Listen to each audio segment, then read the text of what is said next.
Et vous pouvez aussi aller sur le Décodex, Hoaxbuster, Check News, Les Observateurs, Vrai ou Fake. Ce sont tous des sites qui recensent les fake news, mais non, comparer, varier les sources, regarder ce que les autres médias disent sur un sujet. Si aucun journal, aucune chaîne de télé, aucune radio n'a parlé d'une info, eh bien c'est probablement qu'elle est fausse. Une flamme sacrée monte du sol.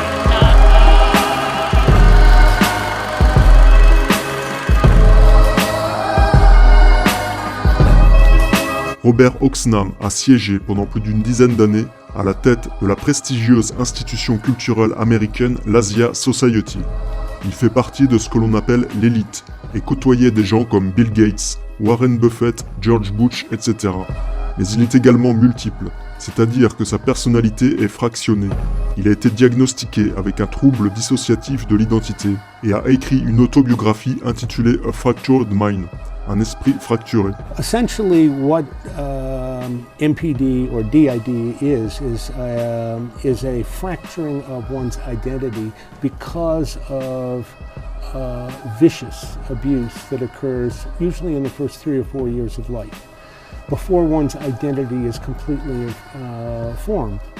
And it's very understandable, I think, if you think back to that, if you have a combination of acute sexual and physical and emotional abuse. Il est intéressant de noter que son grand-père n'était autre que Garfield Bromley Oxnam, un important représentant de la communauté protestante américaine, leader de l'American Methodist Church et premier président du Conseil œcuménique des Églises. Le grand-père Oxnam était un ami de l'évangéliste Billy Graham, tous deux militants pour un libéralisme chrétien visant l'établissement d'une religion mondiale, One Church for One World. Selon l'écrivain et thérapeute Fritz Springmeier, Garfield Bromley Oxnam et Billy Graham étaient des francs-maçons du 33e degré, impliqués dans les pratiques d'abus rituels sataniques initiatiques et de contrôle mental. John Daniel, dans son ouvrage Two Faces of Freemasonry, indique que le grand-père Oxnam aurait atteint le 3e degré à la Temple Lodge 47 de Greencastle le 22 novembre 1929 et reçu au 33e degré honorifique le 28 septembre 1949. Nous avons donc Fritz Springmeier qui affirmait dans les années 90 que le grand-père Oxnam était un haut initié franc-maçon impliqué dans les rituels traumatiques et le contrôle mental. Des allégations jamais prouvées. Une décennie plus tard, en 2006, nous avons son petit-fils Robert Oxnam qui révèle publiquement qu'il souffre d'un sévère fractionnement de la personnalité, un trouble dissociatif de l'identité, qui est le symptôme typique des conséquences d'abus rituels traumatiques visant le contrôle mental. N'est-ce pas une forte indication que les sources de Springmeier sont fiables et que la famille Oxnam pratiquerait ces horreurs sur sa descendance ? On peut penser que Robert Oxnam a subi une programmation basée sur les traumatismes. Suite à de brillantes études, il a très vite été mis en avant dans les grands médias et rapidement propulsé pour obtenir un poste prestigieux et élitiste. Before I was diagnosed with DID, there were all kinds of issues that I found very perplexing. There were blackouts. There were periods of time where I have no memory of what happened. In addition to that, I remember enormous rages. I would be set off and anger would just suddenly well up. Voici quelques extraits de son livre A Fractured Mind. Les gens ont commencé à me faire remarquer que je me parlais régulièrement à moi-même, mais je ne m'en souvenais pas. Il y avait autre chose, quelque chose de récurrent et d'étrange, qui avait commencé bien avant cela, et qui s'était accéléré durant les années 80.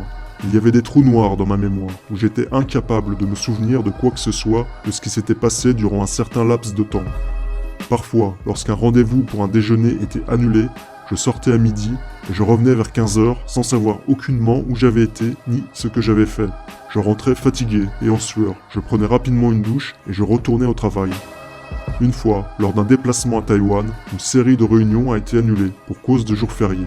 Je ne me suis plus souvenu de ce que j'avais fait durant près de 3 jours. Je me souviens juste qu'après ce trou de mémoire, j'avais très mal à la tête et ce qui semblait être une brûlure de cigarette au bras.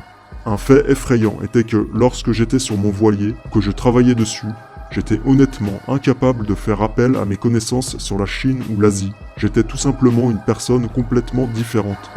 Au cours de la thérapie, 11 personnalités altères bien distinctes ont émergé indépendamment les unes des autres. Parmi elles se trouvait Tommy, un jeune garçon colérique, la sorcière, un altère terrifiant, ou encore Bobby et Robbie, Bob était la personnalité dominante, c'est-à-dire la personnalité haute, la personnalité publique. Ici, en l'occurrence, un intellectuel brillant qui travaille à l'Asia Society.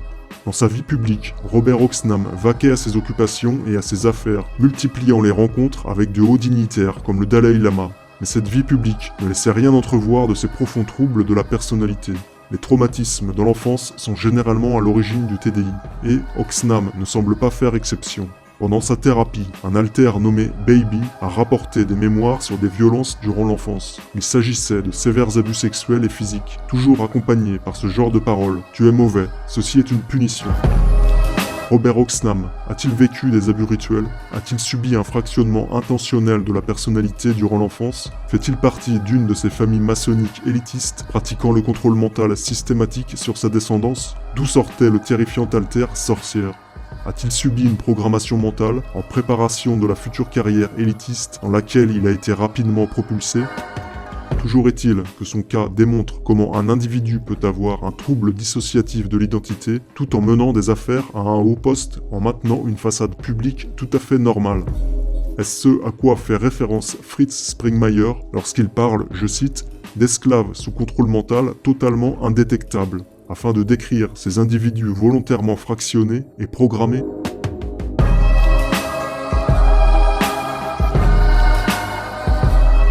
It's a very hard thing to talk about because as soon as you broach it, if you don't tell the whole story, you sound like a raving lunatic. Robert Oxnam is a distinguished international scholar, a specialist on China, steeped in both its ancient and contemporary history, its culture, and its language. One very serious fellow. But Oxnam is also Bobby, a devil-may-care rollerblader in New York Central Park. Bobby is one of three personalities who are no longer walled off, but still coexist with Robert. I'm dominant in that I'm the front guy. You speak for all of you. I speak for all of them. When I don't, there's hell to pay. Oxnam grew up under great pressure to succeed. His father, a university president. His grandfather, a Methodist bishop and president of the World Council of Churches. What do you think the Chinese motivation was? Well, I think that over the past... Robert did not disappoint. Policymakers and journalists like Walter Cronkite sought out his views. While still in his 30s, he was named president of the Asia Society, a renowned cultural and research institution. He was tour guide in China to the rich and influential, like Warren Buffett and Bill Gates. The public, Robert Oxnam, was on top of the world, but inside... There was a combination of deep depression, anger, occasional rage, and a sense, therefore, that there was glittering success out here and ongoing decay, and it got worse. In the 1980s, he was dogged by alcoholism and bulimia. His first marriage fell apart. He saw a psychiatrist, but his problems, including blackouts, continued. But there were times when you woke up with burns and scratches on your body that you had no idea what caused them. I not only have no idea, I have no memory of the context in which it occurred. There was another life going on. There was another life going on. He would find himself hanging around Grand Central Station in New York, lost in the crowd in a kind of trance. He would hear voices. The voices were sometimes spoken. And it was startling to hear, you're bad, you're terrible, you're the worst person who ever lived. And then, in 1990, at a routine session with his psychiatrist, Dr. Jeffrey Smith, Oxnam suddenly became someone else. There was a complete change. His eyes kind of fluttered like that. And there was a change in his voice and his demeanor and his movements. And he was really a different person.